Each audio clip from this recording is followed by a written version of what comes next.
ഓം നമോ ഭഗവതേ വാസുദേവായ.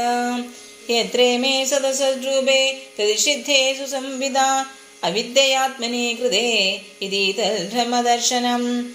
ദ്വേഷോ പരദാ ദേവി മായാവൈശാരദീമതി സമ്പന്നയേ വേദേ വിദുർമഹിംനേ സ്വേ മഹീയതേ. ഏവം ജന്മാനി കർമാണി കർത്തൃജനസ്യ ച വർണ്ണയന്തി സ്മ കവയോ വേദഗുഹ്യാനി യത്പദേ.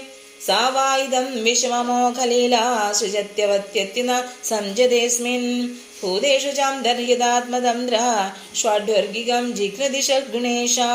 ന ചാസ്യ കശ്ചിന്നിപുണേന ധാതു അവേദി ജന്തുകുമനീഷ ഊതി.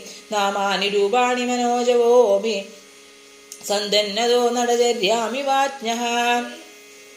സ വേദധാതു പദവിം പരസ്യ ദുരന്തവീരസ്യ രഥാംഗപാണേ.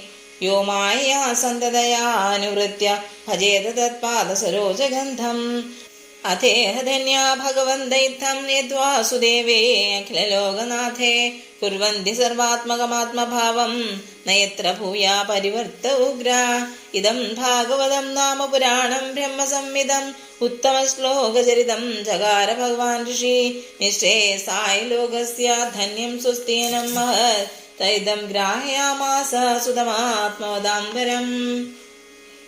സർവവേദേതിഹാസാനാം സാരം സാരം സമുദ്രുതം സതു സംശ്രാവയാമാസ മഹാരാജം പരീക്ഷിതം. പ്രായോപവിഷ്ടം ഗംഗായാം പരീതം പരമർഷിഭി തത്ര കീർത്തയതോ വിപ്രാ വിപ്രേഷേത് ഭൂരി തേജസാ. അഹം ചാധ്യഗമം തത്ര നിവിഷ്ടസ്തദനുഗ്രഹാത് സോഹം വാശാവയിഷ്യാമി യഥാദിദം യഥാമദേ.